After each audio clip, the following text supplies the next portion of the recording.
Pathmark is the intelligent tool for website lead generation. With increasing online competition, over 98% of website visitors don't convert.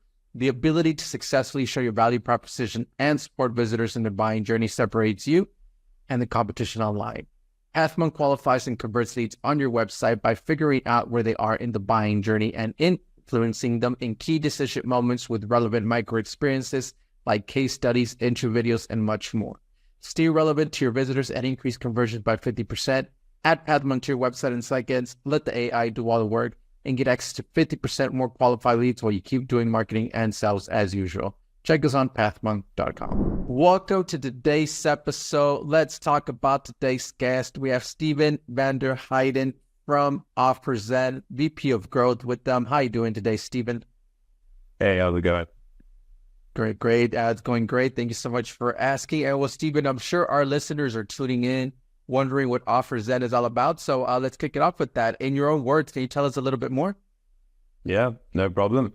We're a talent marketplace specifically focused on software developers. So we help software developers get jobs at cool companies or help companies hire software developers. We focus on full-time employment, helping companies build their dev teams, but pretty nichely focused on English-speaking software developers in the time zone of Europe and Africa. And yeah, connecting opportunity with potential. Definitely important. Okay, awesome. Great to hear that. So don't want to assume, but would that be the key problem that you guys like to solve for clients? So for clients, access to talent is a pretty difficult thing, especially in the tech and software developer world. So finding the right talent at the right price, in the right region, whether they want to work remotely or in the city, is actually quite difficult. Supply is quite scarce, and trying to figure out which talent is the right fit for you, that's quite tough. So it takes a lot of time and effort to source new talent.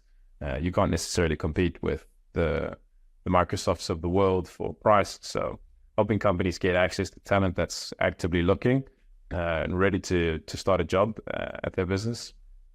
That's really the problem we solve. Definitely important. And so, I mean, is there a certain vertical segment that you guys like to go for?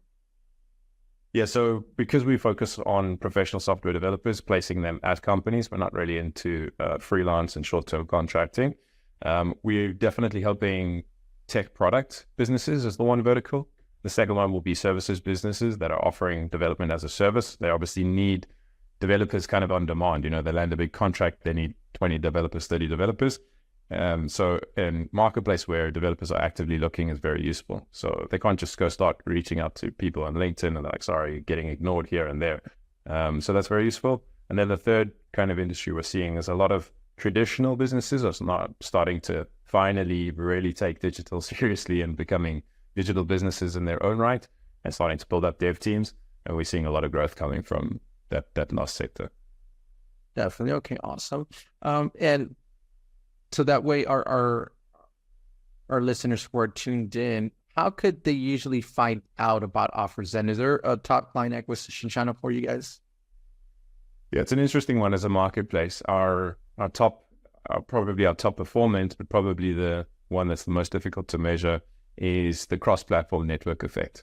So we have a supply side and a demand side. On the supply side, that's candidates, and we have a pretty gigantic brand and marketing engine on that side. We don't do outreach. We're not recruiters. We don't source developers.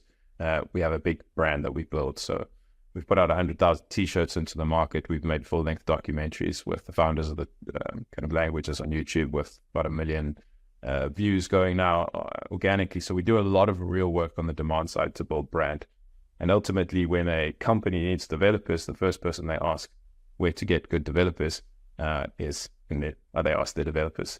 And if those developers are walking around with our t-shirts on, generally we've been able to land the message that OfferZen gets developers and has access to developers.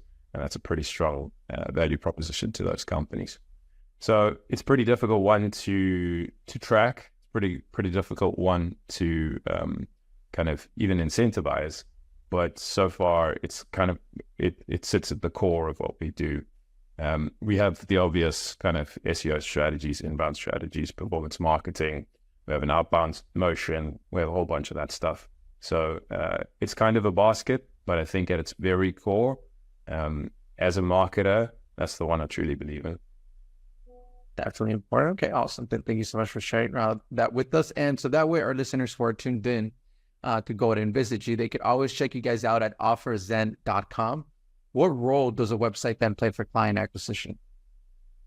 So I think because we have a pretty aggressive brand net, that people are kind of seeing us on the touch points. I think for us in the developer industry, it's really a big trust game. So people really need to believe that we understand developers and can find developers. It's easy to post an ad on LinkedIn or a job on LinkedIn, but really finding the really good developers that aren't hanging around on the internet, on LinkedIn, that have ad blockers and all that kind of stuff. It's really important that we portray that brand trust with the website. So I think that's the first bit, is that it needs to hammer home that message.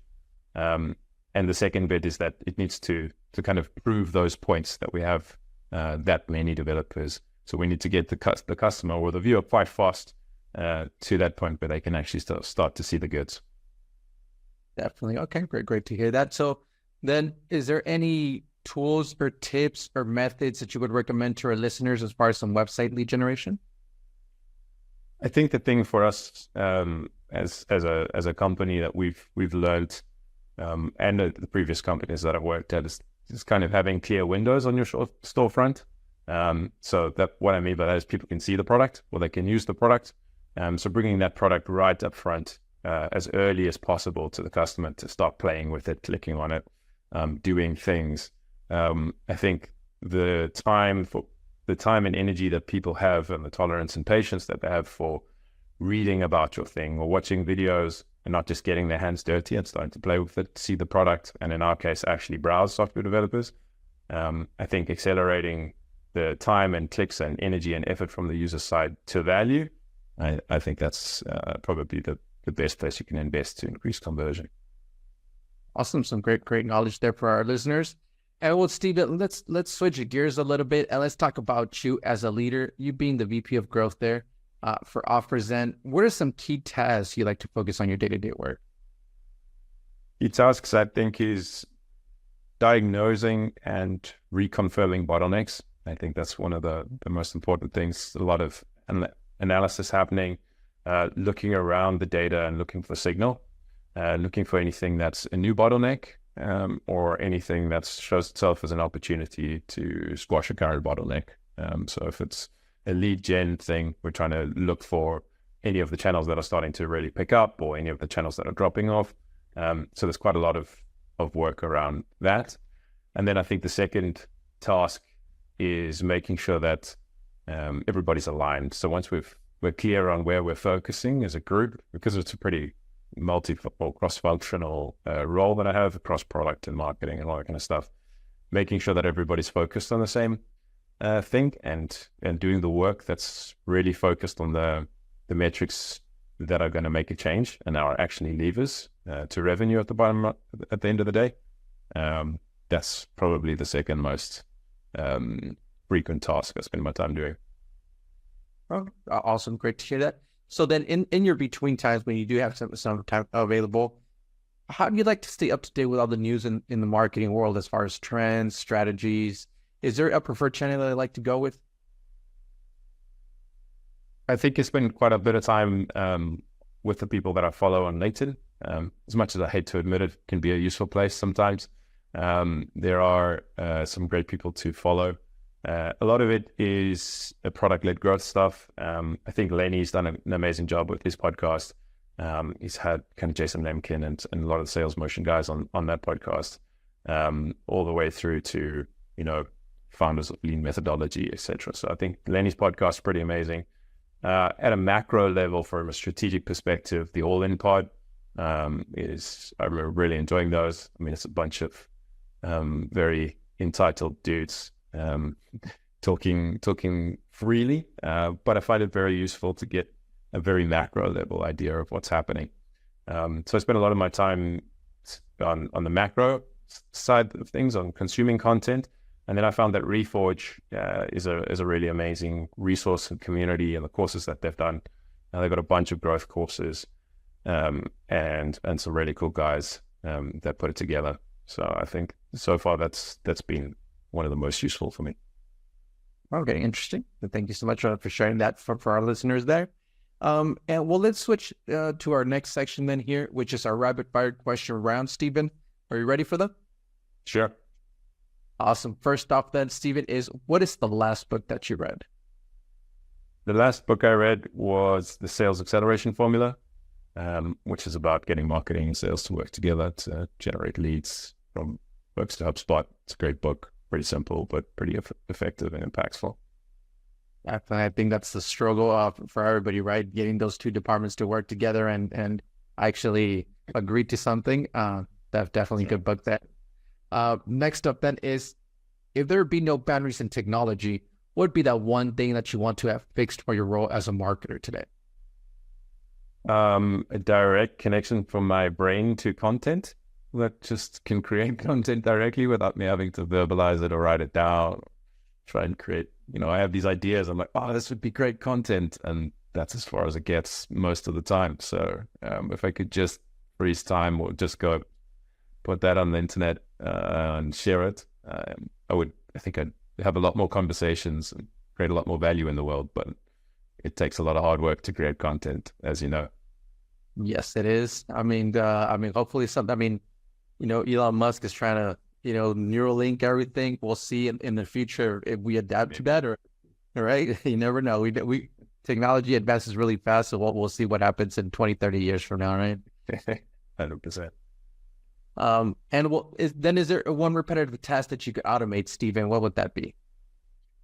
I don't know if it counts as a repetitive task, but meetings. As much as I love them and my job is alignment, fundamentally I'm a maker. I like to make stuff, create value, and they get in the way of that. So I think if there's a way in which we can figure that out, how to align in a remote context without having to do that, and yet create space for us to create together and connect as humans, somehow I feel like we're wasting a bunch of human time at the moment that we need to figure out how to automate as we go figure it out. Yep. That sounds like it should be like that. And well, lastly then, you have a lot of experience already in the marketing world, Stephen, but what would be that one piece of advice that you would give yourself if you were to restart your journey as a marketer today? I think the number one piece of advice would be to add value first. As a marketer, I think a lot of marketing can feel quite value extractive, where your job is to intercept people and trick them and convince them of things. I think the noise in the market is just continuously growing exponentially of just people getting in your face. So I think adding value to people and really holding yourself and your team to that, even though sometimes it doesn't feel like the right route, taking that kind of long-term approach. I think that pays off. I see OfferZen t-shirts all over the show. I hear people's stories of, something that we did back in 2016, which they still remember, or a documentary that they watched. These kind of long-term approaches really build trust, which is hard to erode. And some companies die because they're built on kind of fly-by-night growth metrics. And some companies endure because they're built on real community and real trust. Okay, awesome. Great to hear that. Thank you so much for that advice for our listeners, so that way they can take that into account. And well, we are coming to the end of the show today, Stephen, but before we do end, I do want to give you the last word. Say someone forgets everything about the interview today. What is that one thing they should remember about OfferZen? Well, I think the main thing that we try and do is make sure that you find the person that's the right fit for you. And we help you do that fast, right? So I think there's a lot of people that will try and sell you stuff. I told you before that we try and add value. So we try and get the right person for the job. We even give you a guarantee. If it doesn't work out, we pay you back your money, because we take it so seriously. We know what the cost of a bad hire is. And we get it. So we focus pretty heavily on that. And if you're looking for great tech talent and you're unable to find them, then you can find us on OfferZen.com. Perfect. There you go. Thank you so much for joining today's episode. Do appreciate your time, Stephen. And if you do, and for our listeners, thank you so much for tuning in. And I'm looking forward to our next episode at Path Monk Presents. Thanks a lot, Stephen. Thanks, Ernesto.